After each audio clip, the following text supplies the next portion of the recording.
Hi, I'm Daniel with etrailer, and today we're going to take a look at and I'm going to show you how to install the Curt trailer wiring on a 2025 Mazda CX-50.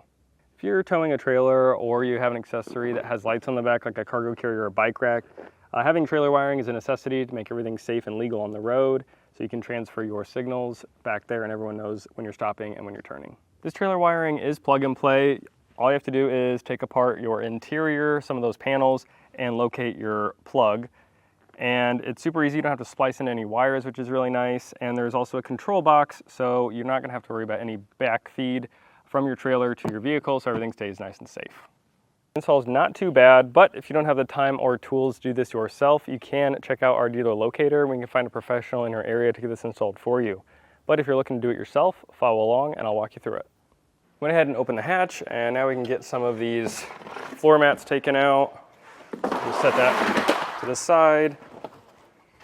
Take center section out.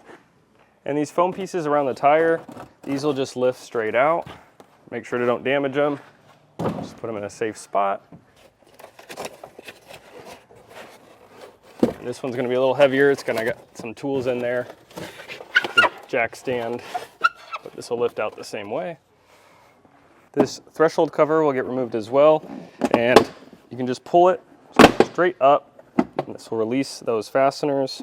That center section may come out, that's no big deal. Just these fasteners going into the vehicle. Now I'll set this to the side. The side panels are going to be secured with these push pin style fasteners. I just got a small pick. If you have a small screwdriver, you could use that as well, flathead. But it's a little easier because these are so small. Just want to get that center section pulled out and then pull them out. There's going to be one there and then one going into the frame this way.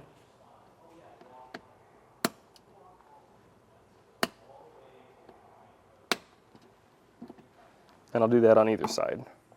There's going to be 4 of these cargo loops, 2 on one side, 2 on the other. I'm going to take my pick and uncover the fastener so we can take these out. And that is going to be a 10mm bolt. The other cargo loop is going to be a little bit closer to the front. I'll remove that cover. Now there's going to be a latch back here and you can pull that. And that's just going to put your seat down. But there's also going to be a cover that we can open. And that's going to reveal a Phillips head screw. And I'll get that removed.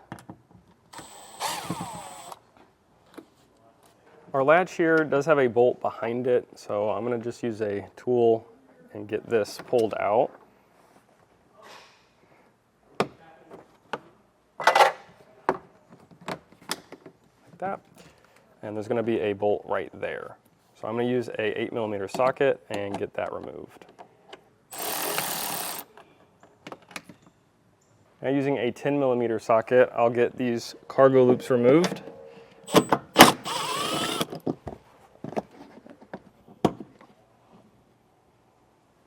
We can get this side trim panel piece pulled out. There's going to be some fasteners along the edge here. Now this part might prove to be difficult. You just want to pull the bottom out and that should release it. And that's really all the space we need. Now I'll locate the plug that we need to work with. And that plug that we need to plug our harness into is right here. We just need to get that unplugged. So there's going to be a tab that you actually push down on the back. And that'll help you get it unplugged. Our wire harness is going to have a green side. That's going to go to our passenger side. Our driver's side is going to get the side that has the red and yellow. So I'm going to plug this in.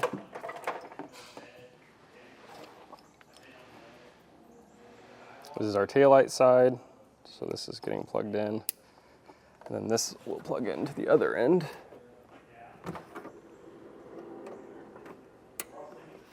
We need to ground the white wire. It's already got a ring terminal on it. Now you can drill this into the frame, but there's actually a factory ground right here. I'm going to remove this bolt and ground it right here.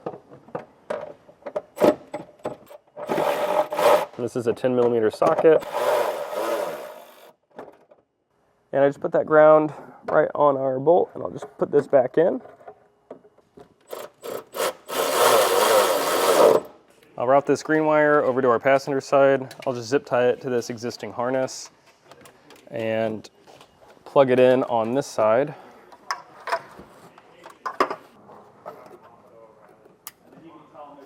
I got our long black wire. This is going to route all the way to our battery, but first I'm going to route it through the back here. Now there's going to be a grommet under this white piece, so I'm just going to get this grommet.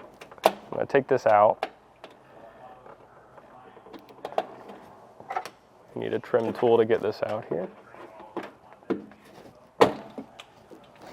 Now I'll route the black wire up through this and get this connected to our module box. Strip this wire back.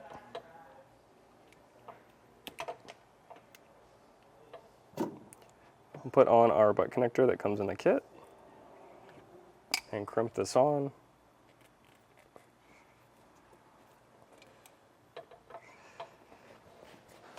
And I'll crimp the other end onto the black wire from our control box. This is already stripped, so we can just crimp this right on.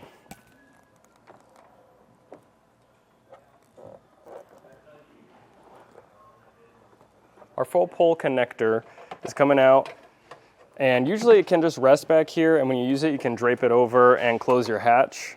Now our neighbor today wants this routed down, so a good place to do that if you want to as well is the same grommet. So I'll just get this put through this hole, and I will cut that grommet and put that back just so no water can get inside. Now we can find a spot for the control box, and it does give you some double-sided sticky tape to mount this.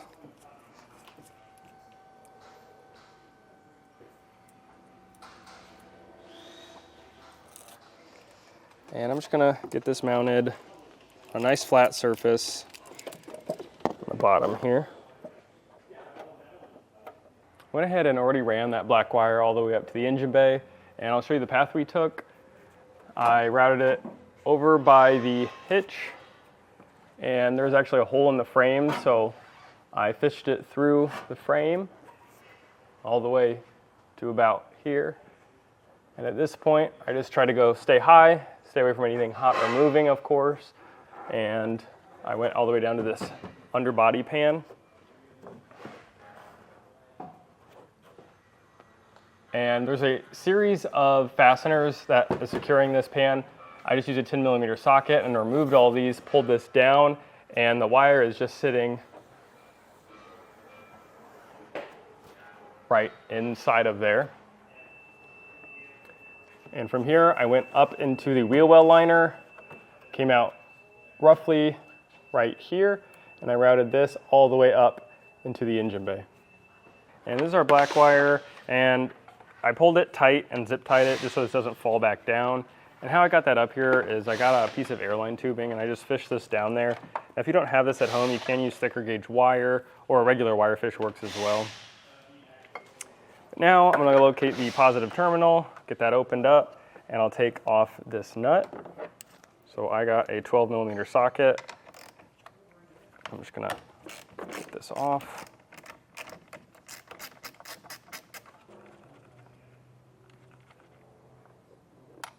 Now I'll attach the ring terminal on our inline fuse.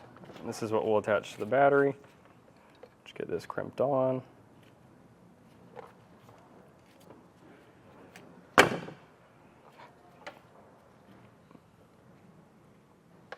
Now on the other end here, I'm going to use a heat shrink butt connector because this is in the engine bay, so it may get wet.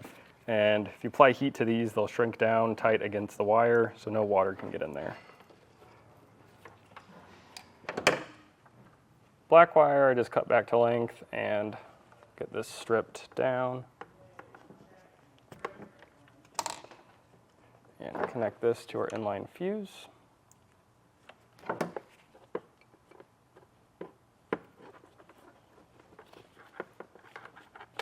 Just make sure it's a good connection, and I'll get this shrunk down.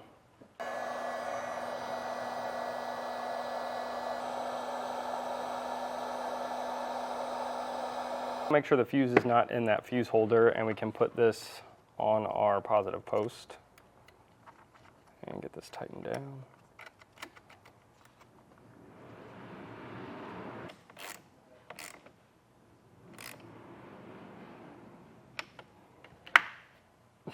I did trim a little of this cover just so this cover can go back on.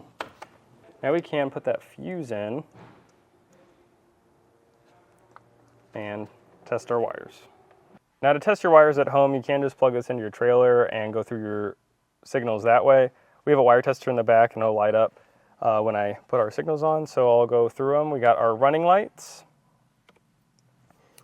We got the brake light.